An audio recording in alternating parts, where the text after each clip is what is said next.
ओम एकदंताय विद्महे वक्रतुंडाय धीमहि तन्नो दंतिः प्रचोदयात्।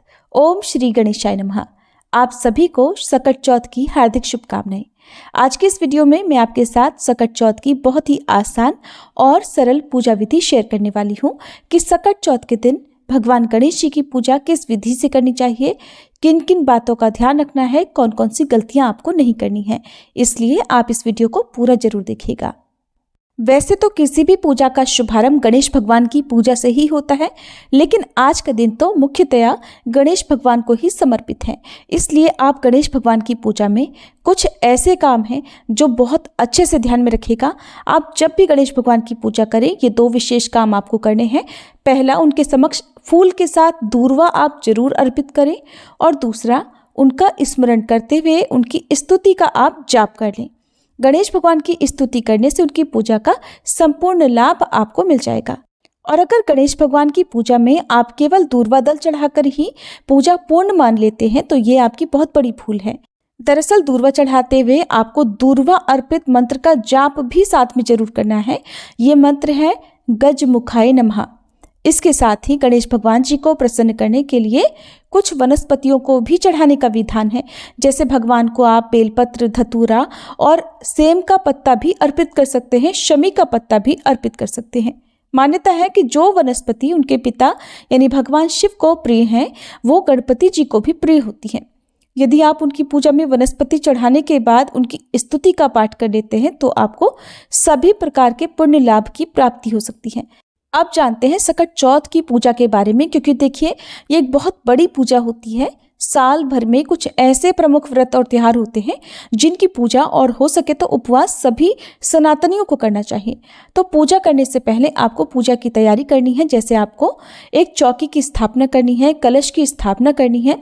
कलश की स्थापना करने के लिए आप तांबे या फिर पीतल का लोटा ले सकते हैं, जिसके अंदर गंगा जल और जल मिलाकर रखें और उसमें आप एक सिक्का, सुपारी, लौंग का जोड़ा, कुछ अक्षत डालें और दूर्वा डालें। इसके अलावा आप लौंग, इलायची या जो भी कलश स्थापना करते समय आप अर्पित करते हैं बाकी व्रतों में, वो आप जो सामग्री है वो जल में डाल सकते हैं। जल सामग्री के बाद में उस जल के लोटे के ऊपर आप आम या शुक के 5 पत्ते रखें। उसके ऊपर आप एक पात्र में, कटोरी में या मिट्टी के बड़े दिए में गेहूं, तिल या फिर अक्षत भर कर रखें, और उसके ऊपर आपको एक दीपक जलाकर रखना है, जिसे हम दीप कलश कहते हैं। तो दीपक आप अगर हो सके तो देसी घी का जलाएं। अगर देसी घी नहीं है तो आज के दिन आप तिल का भी दीपक, तिल के तेल का दीपक आप जला सकते हैं, क्योंकि सकट चौथ के दिन तिलों का विशेष महत्व होता है। तो सबसे पहले आप दीपक जलाएं, क्योंकि पूजा में जब भी आप पूजा शुरू करते हैं तो दीपक सबसे पहले प्रज्वलित करना चाहिए। दीपक प्रज्वलित करने के साथ ही आप कलश की भी पूजा करें और दीपक का भी पूजन करें। फिर आप भगवान गणेश जी और भगवान गणेश जी सहित पूरे शिव परिवार का, यानी माँ गौरा, भगवान शिव और कार्तिकेय जी की यदि तस्वीर हो, प्रतिमा हो, तो उनकी भी आपको स्थापना करनी है। आप सबसे पहले गणेश जी की प्रतिमा आप विराजित करें, लेकिन सबसे पहले आसन जरूर दें। चाहे आसन आप पुष्प का रखें या अक्षत का रखें, और उसके बाद आप जो भी प्रतिमाएं आपके पास हैं उनकी स्थापना करें। फिर सभी का शुद्धिकरण कर लें, गंगा जल छिड़क कर आप सभी की शुद्धि कर लें। धातु की प्रतिमाएं हैं तो उन्हें आप स्नान कराएं विधिवत, उसके बाद आप उन्हें विराजित करें। अब आपको चंद्र देवता का पूजन भी इस दिन करना है। तो इसके लिए बहुत से लोगों के पास तो चांदी के चंद्र देवता होते हैं, चाहे वो अर्ध चंद्र हो या पूर्ण चंद्र हो, तो उनका पूजन कर सकते हैं। चौकी पर आप उनको स्थापित कर सकते हैं, नहीं तो आप चौकी पर ही अक्षत से चंद्र देवता की जो आकृति होती है वो आप बना सकते हैं। फिर आप अक्षत को, यानी कि पूर्ण रूप से यदि आपको चंद्रमा बनाने हैं तो पूरा गोल करके आप चंद्र देवता का आकार बना लें। उसके बाद चंद्र देवता का आप तिलक करें। तिलक लगाने के साथ साथ आप पूरे शिव परिवार का भी पूजन करें, तिलक लगाएं। सभी को आपको रोली कुमकुम अर्पित करनी है। ध्यान रखिएगा, भगवान शिव को आपको चंदन अर्पित करना है। माता पार्वती को, जिन्हें हम सकटा माता या चौथ माई के रूप में भी पूजते हैं, उनका आप श्रृंगार करेंगे। श्रृंगार करने के अलावा जो भी भोग पकवान आपके यहाँ पर आपकी मान्यताओं के अनुसार अर्पित किए जाते हैं, जैसे कि बहुत सी जगह पर तो तिल और गुड़ से बने हुए जो लड्डू होते हैं वो अर्पित किए जाते हैं, तिलकुट जिसे कहते हैं, या बहुत सी जगह पर जो खोया, तिल आदि है उन्हें मिलाकर जो मिठाई आदि है वो अर्पित की जाती है। कुछ जगह पर तिलकुट का पर्वत बनाया जाता है, कुछ जगह पर तिलकुट से एक बकरे की आकृति बनाई जाती है तो उसकी बलि दी जाती है, यानी उसे काटा जाता है और फिर इस तरह से वो प्रसाद रूप में सभी को बांटा जाता है। तो आपके घर में जो मान्यताएं हैं, जो पुरानी परंपराएं आपके घर में चली आ रही हैं, आप उसके अनुसार ही पूजा करें। कोई भी नई विधि, नया नियम आपको इस दिन नहीं अपनाना चाहिए। अब गणेश भगवान का विधि विधान से आपको पूजन करना है। पूजन सामग्री जो भी आप अर्पित करें, ओम श्री गणेशाय नमः या ओम गंग गणपति नमः, इस मंत्र का जाप करते हुए आपको पूजा सामग्री भगवान गणेश जी को अर्पित करनी है। मौन रहते हुए आप कोई भी सामग्री ना चढ़ाएं और जनेऊ भगवान गणेश जी को जरूर अर्पित करें। पूरे शिव परिवार को भी इसी तरह से आप पुष्पमाला आदि अर्पित करें। आज के दिन काले सफ़ेद तिल के लड्डू बनाए जाते हैं या कुछ लोग केवल सफ़ेद तिलों के भी लड्डू बनाते हैं। तो जो भी सामग्री आपके पास भोग की है, जो भोग आपने बनाया है, उसे भी आप मंदिर में रखें और उसके बाद आप भगवान का ध्यान करते हुए गणेश भगवान जी से अपने द्वारा की जाने वाली पूजा को स्वीकार करने का आग्रह करते हुए, निवेदन करते हुए पूजा प्रारंभ करें। पूजा करते हुए मंत्रों का जाप करना चाहिए और उसके बाद हाथ में थोड़े से तिल या अक्षत लेकर आपको व्रत की कथा पढ़नी या सुननी चाहिए। आज के दिन तिलों का तो महत्व है ही, तिलों का भोग भगवान को अर्पित भी किया जाता है और तिलों का दान भी दिया जाता है। तिलों के अलावा मौसमी वस्त्रों का, मौसमी फल सब्जियों का या जो भी आपकी सामर्थ्य हो उसका दान भी इस दिन किया जाता है। तो दान की सामग्री भी आप मंदिर में रखें, साथ साथ कुछ दक्षिणा भी चढ़ाएं। चंद्र देवता की भी जो आकृति आपने बनाई है या जो भी चांदी के चंद्र देवता हैं, उन्हें भी धूप दीप दिखाएं और ओम सह चंद्रमसे नमः इस मंत्र का आप जाप करें।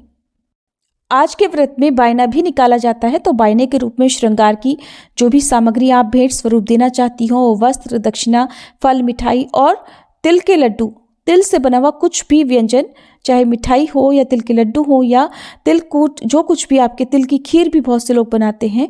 तो आज के दिन आप तिलों का जो भी बायना है वो भी आप जरूर निकाल कर रखें। उसके बाद बायने को माथे से स्पर्श कराकर जिस भी परिवार में आप सुहागिन महिला को या अपने परिवार की जो भी बड़ी आपकी सासू माँ, जिठानी आदि हैं, तो उन्हें आप ये बायना भेंट स्वरूप दे सकती हैं। कथा समाप्ति के बाद आपको आरती करके फिर भगवान गणेश जी को तिलकुट का भोग लगाना चाहिए। तिलकुट के अलावा मोदक का, दूर्वा का, पान, सुपारी, हरी इलायची का भोग लगाना चाहिए और सबसे अंत में अग्नि देवता को तिल अर्पित करने चाहिए। अग्नि देवता के माध्यम से जो हमारे इष्ट देवी देवता हैं वो अपना भाग स्वीकार करते हैं। तो काले और सफ़ेद तिलों को आप रख लें एक पात्र में, थोड़ी हवन सामग्री रखें और एक जो हवन पात्र होता है या मिट्टी का एक बड़ा सा दिया ले लीजिए, जिसमें आप चाहे तो आम की लकड़ियां या फिर गाय के गोबर का उपला सुलगा कर रखें, जिस पर हवन सामग्री डालें, थोड़ा घी डालें और उसके बाद लौंग का जोड़ा घी में डुबोकर फिर 5, 7 या 11 या 21 बार तिल और घी मिलाकर, हवन सामग्री मिलाकर आहुति दें। इस तरह से अग्नि देवता जो आपके द्वारा अर्पित किया गया भोग है वो स्वीकार करते हैं। तो माना यह जाता है कि हमारे इष्ट देवी देवता, हमारे आराध्य देवी देवता तक वह भोग पहुंच जाता है। तो अग्नि देवता को आप इस प्रकार तिल समर्पित करें।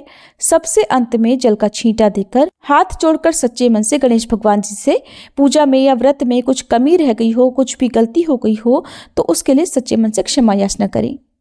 और फिर जो भी भोग प्रसाद है वो अपने परिवारजनों में, सभी लोगों में बांटें। सभी को तिलक भी लगाएं, खास तौर पर यदि आपकी संतान है, क्योंकि संतान से जुड़ा हुआ ये व्रत मुख्यतया है। तो संतान को भी आप हो सके तो शाम की पूजा में सम्मिलित करें, उन्हें कथा का श्रवण कराएं और भगवान गणेश जी को आप जो भोग लगाते हैं वो अपनी संतान के माध्यम से उन्हें भी जरूर चढ़ाएं।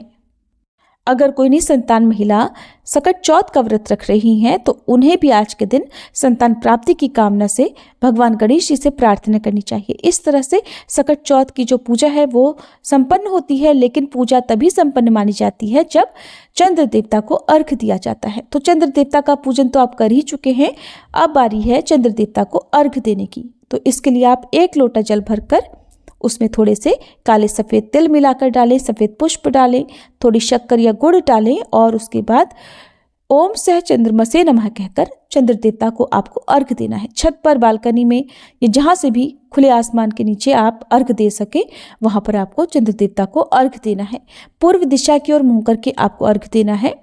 यदि आपको चंद्रमा ना दिखाई दे तब भी आप मानसिक रूप से चंद्र देवता का ध्यान करके चंद्र देवता को अर्घ देकर जो तिलकूट का भोग आपने भगवान गणेश जी को अर्पित किया है उसे प्रसाद रूप में ग्रहण करके अपने व्रत का पालन कर सकते हैं। क्योंकि अगर आपने ये व्रत निर्जला निराहार रखा है तो सबसे पहले आपको थोड़े से तिल और गुड़ खाकर या जो तिल के लड्डू हैं उन्हें ग्रहण करके प्रसाद रूप में फिर आपको जल पीना चाहिए। उसके बाद आपने जो भी फलाहार ग्रहण करना है वो आप कर सकते हैं। ध्यान रखें, जहाँ तक हो सके इस व्रत में नमक का सेवन करने से बचना चाहिए। अगर बहुत आवश्यकता हो तो सेंधा नमक का सेवन आप कर सकते हैं। इस व्रत में तिल, गुड़ और लड्डू आदि के अलावा आप दूध से बनी मिठाइयों का, सभी तरह के फल, जूस, मिठाई, मेवे और इनके अलावा शकरकंद का और मूंगफली का भी सेवन कर सकते हैं। इस तरह से आप सकट चौथ की पूजा कर सकते हैं। जो भी पूजन सामग्री है या जो जल आदि है, जल के अंदर रखी हुई जो जल सामग्री है उसका विसर्जन आपको अगले दिन सुबह पूजा करने के बाद ही करना चाहिए। चौकी भी आपको अगले दिन ही हटानी चाहिए। ये थी आज की वीडियो। अगर आपको जानकारी पसंद आई हो तो वीडियो को लाइक जरूर कीजिएगा।